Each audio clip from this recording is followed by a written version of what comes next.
नमस्कार दोस्तों, आपका स्वागत है हमारे YouTube चैनल टारगेट करियर पर।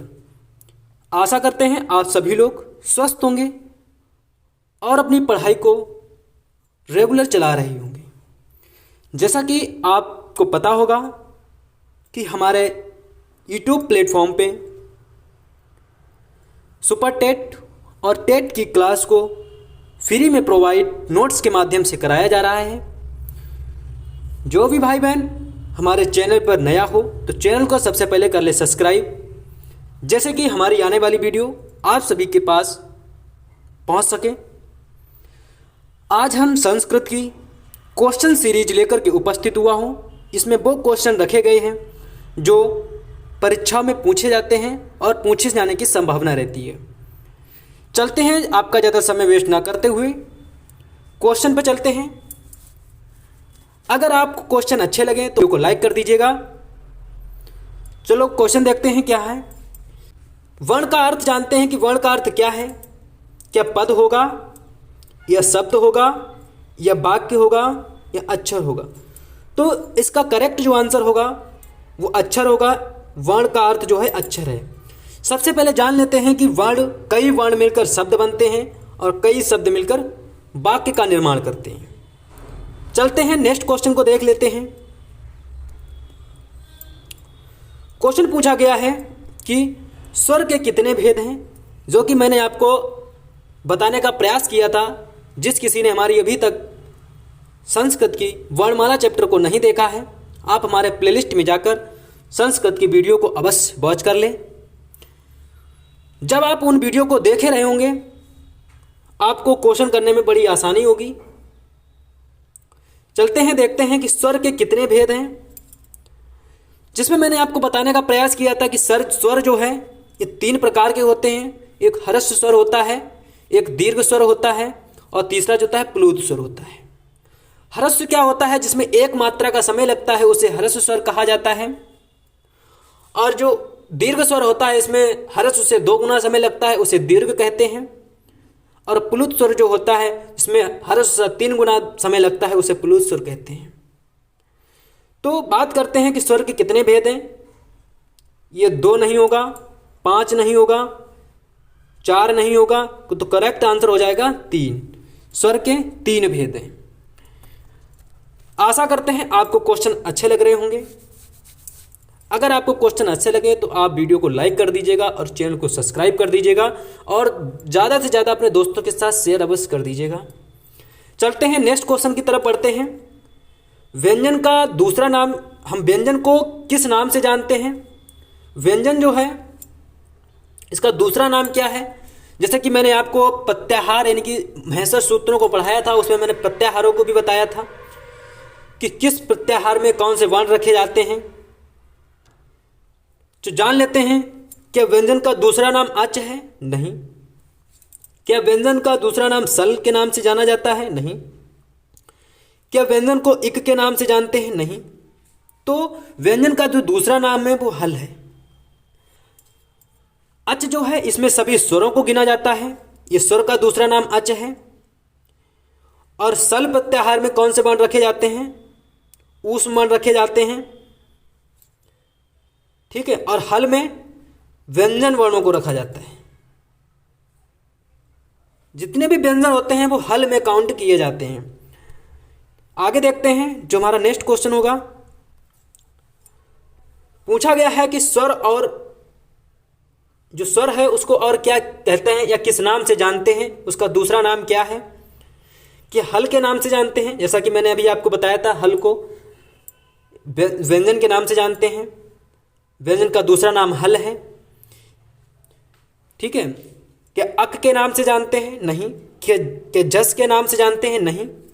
तो स्वर को एक दूसरा जो नाम बताया गया है वो अच होता है। इसमें सारे स्वरों को गिना जाता है, इसको अच के नाम से जानते हैं।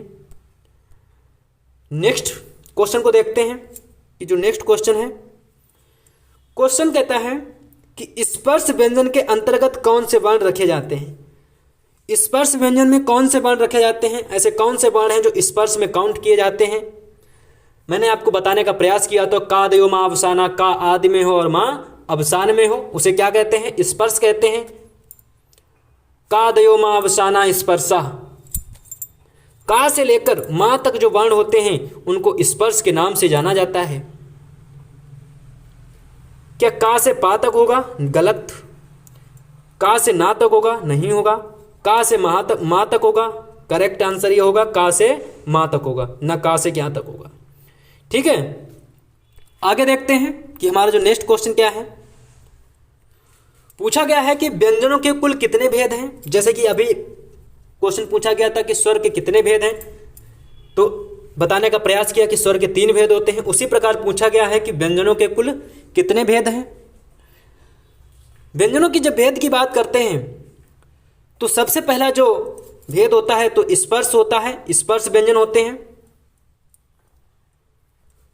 दूसरा जो होता है अंतस्थ व्यंजन होते हैं। और जो तीसरा जो होता है वो ऊष्म वर्ण होते हैं। और चौथा जो होता है संयुक्त वर्ण होते हैं, यानी कि संयुक्त व्यंजन होते हैं। तो स्पर्श व्यंजन, अंतस्थ व्यंजन और ऊष्म व्यंजन और संयुक्त व्यंजन। तो इनकी कुल संख्या की बात करते हैं तो व्यंजनों के कुल भेद की जब बात करते हैं तो कुल 4 भेद होते हैं। 2 नहीं होते हैं, 5 नहीं होते हैं, 3 नहीं होते हैं, कुल 4 भेद होते हैं। चलते हैं नेक्स्ट क्वेश्चन को देख लेते हैं। बात करते हैं कि महेश्वर सूत्र की। जब मैंने आपको महेश्वर सूत्र पढ़ाया था उसमें मैंने आपकी संख्या को भी बताया था कि कितने प्रकार के महेश्वर सूत्र होते हैं, मैंने बताने का प्रयास किया था। आज भी तो मैं एक बताने का प्रयास करता हूं कि महेश्वर सूत्र क्या है। कि नत्ताविशाने नटराज राजो ननादि ढक्काम नव पंचवारम। 9 और 5 14। तो कितने सूत्र हो गए? 14 सूत्र हो गए। उद्धोर्थ कामासनिकादि सिद्धम इत द्विमर्षे शिव सूत्र जालम। तो क्या होता है, महेश्वर सूत्रों की कुल संख्या कितनी है? 14 है। ठीक है, ये किस प्रकार से, जब महर्षि पाणि ने घोर तपस्या की, उससे महेश्वर मतलब क्या शिव प्रकट हुए, तो उन्होंने जो तांडव यानी कि डमरू बजाया, नृत्य के अवसान में जो डमरू बजाया, उससे जो 14 बार जो डमरू बजाया वो उससे सूत्र उत्पन्न हुए, उसी को पाणि ने लिखा, उसी को कहा जाता है महेश्वर सूत्र। तो कुल संख्या की जब हम बात करते हैं तो महेश्वर सूत्रों की कुल संख्या होती है 14। करेक्ट आंसर होगा 2 14। ठीक है, ना 12 भी नहीं होगा, 16 भी नहीं होगा और न 13 होगा। आशा करते हैं आप सभी लोगों को समझ में आ रहा होगा। इसी प्रकार से आप हमारे चैनल पर बने रहिएगा। सीरीज वह सीरीज आपके पास क्वेश्चनों की सीरीज कराने का प्रयास किया जा रहा है। चलते हैं आगे देखते हैं। क्वेश्चन पूछा गया है कि ता का उच्चारण स्थान क्या है। मैंने वर्णमाला में आपको उच्चारण स्थान के बारे में पढ़ाने का प्रयास किया था कि ता का जो का से का खा गा गा इंग्या तक क्या होता है? कंठ होता है उच्चारण स्थान। ठीक है, और चा आता है, चा छा जा झा वहां तक क्या होता है? तालु होता है। टा ठा डा ढा णा क्या होता है? मूर्धा होता है। और ता था दा धा ना, तो इसका उच्चारण स्थान क्या होता है? दंत होता है। तो इसका आंसर क्या होगा? दंत होगा। ठीक है, ना ही कंठ होगा, ना ही मूर्धा होगा और ना ही तालु होगा। इसका आंसर दंत होगा। ठीक है, आगे देखते हैं, नेक्स्ट प्रश्न को देखते हैं कि नेक्स्ट क्वेश्चन क्या है। आज का हमारा यह सेकेंड लास्ट क्वेश्चन होगा। क्वेश्चन पूछा गया है कि अंतस्थ के अंतर्गत कितने वर्ण सम्मिलित किए गए हैं। अंतस्थ में कौन से वर्ण रखे जाते हैं? क्या सा हार को रखा जाता है? नहीं। क्या या व रा ला को रखा जाता है? या आ ई उ ए को रखा जाता है? गलत। या छा ज्ञा हा स्रा को रखा जाता है? गलत। तो नेक्स्ट हमारा आंसर हो जाएगा या व रा ला को रखा जाता है। करेक्ट आंसर होगा। आज का हमारा लास्ट क्वेश्चन देखते हैं क्या है। क्वेश्चन पूछा गया है अच प्रत्याहार के अंतर्गत आने वाले वर्ण कौन से हैं, जो कि मैंने अभी आपको बताने का प्रयास किया था कि अच में कौन से वर्ण रखे जाते हैं। अच में संपूर्ण स्वरों को रखा जाता है।